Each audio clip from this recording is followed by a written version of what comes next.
Good day po mga bayang karerista. June 4, 2026, Thursday at Metro Turf Club.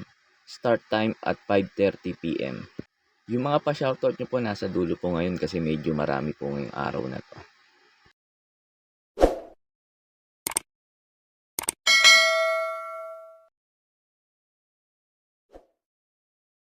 Start na po tayo. Race number 1. Start po ng winner take all.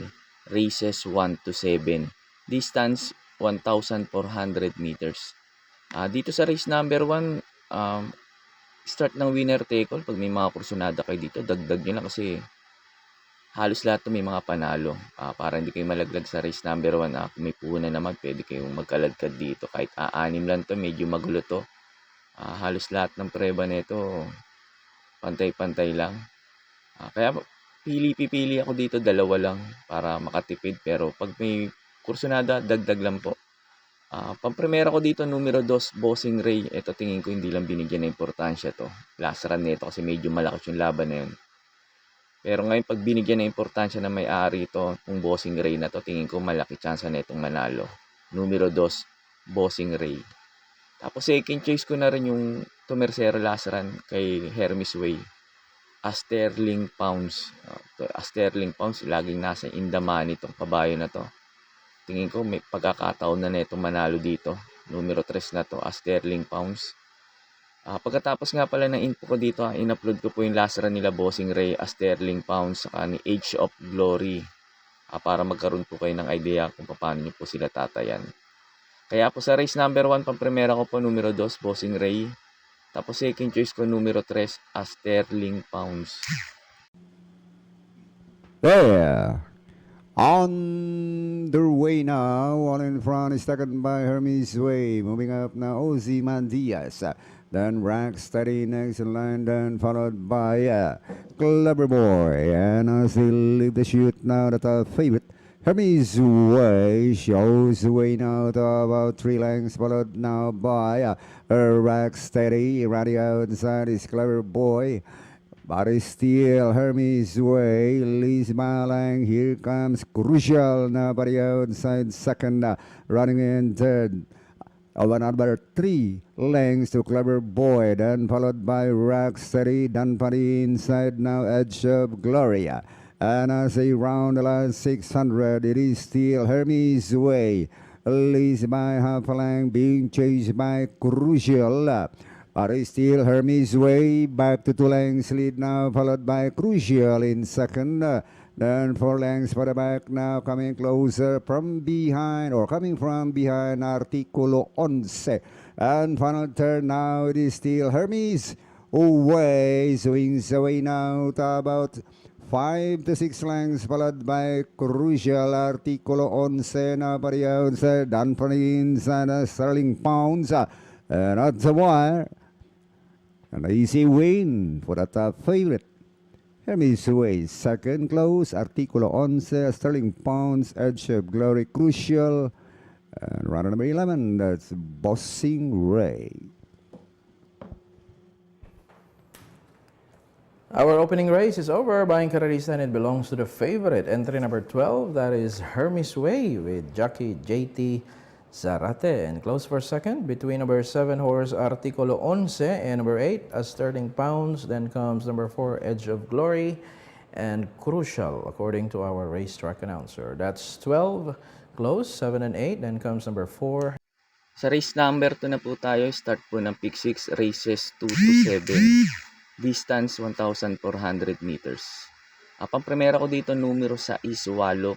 Ito last run neto ni Wallop, hindi lang maganda sinalida neto. Naunahan pa siya nung couple entry niyang nanalo. Pero ngayon pag ito maganda sinalida, tingin ko baka wala nang paunahin to numero 6 na to, Wallop. O kaya abang lang din to kagad. Kasi last run hindi maganda salida eh. Kaya ang layo ng pinanggalingan pa neto ni Wallop. Tapos second choice ko numero 1, California King. Sakaling hindi maganda itakbo ni Wallop, ito pwedeng rumimate. Numero 1, California King. Basta ipwesto na maayos ni PM Caballero to. Tingin ko malaki rin chance na ito manalo. Numero 1, California King. Kaya po sa race number 2, pang-primera ko po numero 6, Wallop. Second choice ko numero 1, California King. Sa race number 3 na po tayo, start po ng pick 5.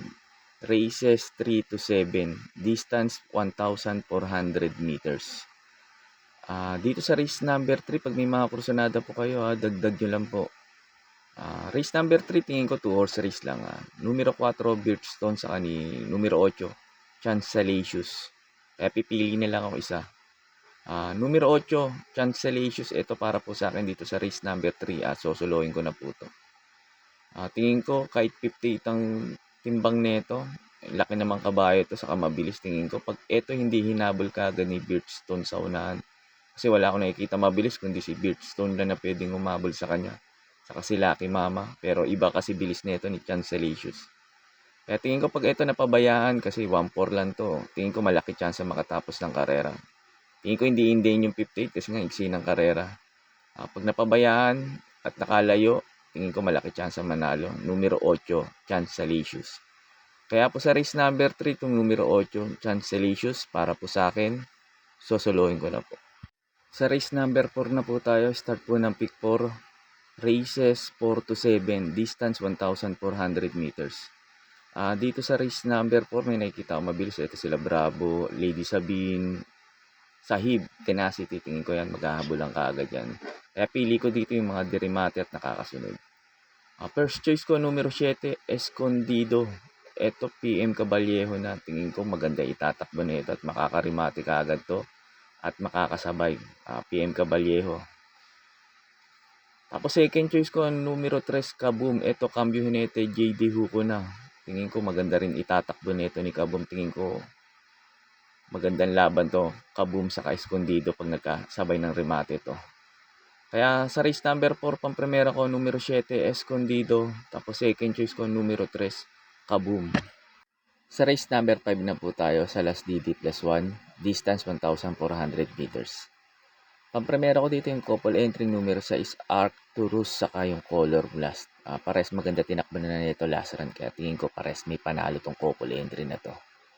Tapos pang protection ko, numero 5, Golden Petita. Sakaling hindi maganda itakbo ng couple entry Arcturus, Color Blast, tingin ko ito pwedeng umupset. Numero 5, Golden Petita.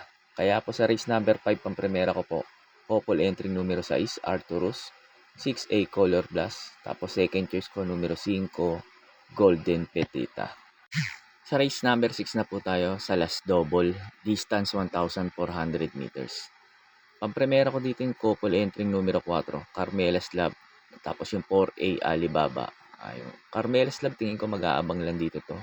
Kasi nga may mga mabilis dito sila, Alibaba, Basket of Gold, Flywheel. Tapos yung 4A naman, Alibaba, baka sakaling mauna, tingin ko malaki chance makatapos ng karera. Hindi man mauna, mag-aabang lang to kay Basket of Gold. Pwede naman din kasi isunod to si Alibaba. Medyo bumaba na ngayon yung laban niya ngayon kumpara sa mga previous run neto ni Alibaba. Tapos second choice ko, numero G, Tasha. Tingin ko pag naghabulan sa yung mga mabibilis, tingin ko ito pwedeng rumimate, numero G, Tasha. Tapos ang ganda pa ng position niya, nasa dulo. Gusto pa naman itong manakbo pag nasa labas. Tapos third choice ko, numero 8, Frosty Raven. Ito maganda lang isalida at makasabay. Tingin ko may panalo rin to dito pag hindi maganda tinakbo ni Alibaba at ni Carmela's Love. Kaya po sa race number 6, pampremera ko po yung couple entry numero 4, Carmela's Love, 4A, Alibaba. Second choice ko, numero G, Tasha. Tapos third choice ko, numero 8, Frosty Raven. Sa race number 7 na po tayo. Bago nga pala ako magbigay ng info ko dito sa last race, makikiusap ulit po sana ako sa inyo na sana po mag-subscribe po kayo sa YouTube channel ko at pakitap na rin po yung notification bell para updated kayo tuwing mag-upload ako ng mga infos at videos ko po dito. Arnel Racing Tips, maraming salamat po. Sa last race na po tayo, sa race number 7, sa last forecast, distance 1,400 meters. Dito sa paratingan, pag may mga kursunada po kayo, dagdag nyo lang po. Alam niyo naman pag paratingan, minsan yung mga Yamado rito, inaayaw. Kaya pag may mga kursunada po, kayo, dagdag lang po. Race number 7, pampremera ko dito yung mababa na sa laban numero 4. Sing Anyusong. Ito, bigyan lang na importansya na may-ari. Ito, tingin ko malaki na talaga chance na ito manalo dito kasi ang baba na sa laban. Tapos second choice ko, numero 7, 7 Cycle. Ito, 7 Cycle naman, ganda ng tinakbo lasaran nito. pagkakaalam ko sumigunda to kay Mayten. Paumento na tong kabayan na to. Kaya tingin ko may panalo rin to dito, numero 7 na to. 7 cycle. Tapos third choice ko, numero 9, Calendar Girl. Itong ganda ng position niya nasa labas. Tingin ko makakasabay kaagad to. Kaya tingin ko may panalo rin to numero 9 na to, Calendar Girl. Kaya po sa last race, sa race number 7, pampremera ko po numero 4, Sing a New Song.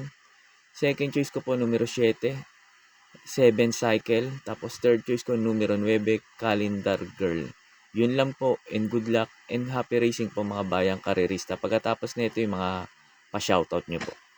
May pa-shoutout po si Sir Nelson Bargayo Balistoy. Pinapa-shoutout yung 4 matadores, sila Miguel Dulay, Ocasyon, Kaloy Gonzaga, Fernando Miguel at Nelson Balistoy. Shoutout po sa inyo mga sir at maraming salamat po. Shoutout po sa inyo Sir Isagani Santos. Sir Isagani Santos, shoutout po sa iyo at maraming salamat po. May pa-shoutout po si Sir Crisanto Tagakay. Pinapa-shoutout niya si Ate Seni Lopez at si Kuya Batik Lopez. At salamat po sa masugid yung panunood sa vlog ko sa YouTube channel ko po. Maraming salamat po. At shoutout din sa iyo Sir Crisanto Tagakay. At maraming salamat po. Shoutout po sa iyo Sir Rodilio Tabernilla. Sir Rodilio Tabernilla, shoutout po sa iyo at maraming salamat po. Shoutout po sa inyo Sir Alfonso Horado Jr. Sir Alfonso Horado Jr., shoutout po sa iyo at maraming salamat po. May pa-shoutout po si Sir Ariel Balon. Pinapa-shoutout niya si Mang Jex ng Lopez. Mang Jex Lopez, shoutout po sa inyo at sa din Sir Ariel Balon, shoutout din po sa inyong dalawa at maraming salamat po. May pa-shoutout po si Sir Jonathan Kalalay. Pinapa-shoutout yung kapatid ng tropa niyang si Matt Kagisa at pinapa-shoutout din niya si Ivan Kagisa. Shoutout po sa inyo Matt Kagisa and Ivan Kagisa at sa din Jonathan Kalalay. Shoutout po sa inyong tatlo at maraming salamat po. May pa-shoutout po si Eddie Ching. Pinapa-shoutout niya si George Olivar ng Alvarez and Get Well Soon daw. Get well soon Sir George Olivar at sa din Sir Eddie Ching. Shoutout din po sa iyo at maraming salamat po. May pa-shoutout po si Sir Ramon Carpio. Pinapa-shoutout niyo yung bayaw niyang si Danny Esperanza at yung kumpare niyang si Tirso SPL. Sir Danny Esperanza at Sir Tirso SPL at Sir Ramon Carpio, shoutout po sa inyong tatlo at maraming salamat po. May pa-shoutout po si Sir Manuel Tandes. Pinapa-shoutout niya lagi yung pinsan niyang si Boyet Flores at yung kumpare niyang si Robbie Santos ng Galas QC. Shoutout po sa inyo Sir Boyet Flores at Sir Robbie Santos at Sir Manuel Tandes. Shoutout po sa inyong tatlo at maraming salamat po. May pa-shoutout po si Ayesa Alce. Pinapa-shoutout niya yung daddy niyang si Edwin Alce at yung tito niyang si Wilbert Alce. Sir Edwin Alce at Wilbert Alce at Ayesa Alce, shoutout po sa inyong tatlo at maraming salamat po. May pa-shoutout po si Sir Harry Castañeda. Pinapa-shoutout niya asawa niya si Jana Ching ng Riyadh at pinapa-shoutout niya rin si Edsa Tarter ng Saudi. Shoutout po sa inyo at sa din Sir Harry Castañeda. Shoutout din po sa iyo at maraming salamat po. Shoutout po sa inyo Sir Second Munsod ng Tondo. Sir Second Munsod ng Tondo, shoutout po sa iyo at maraming salamat po.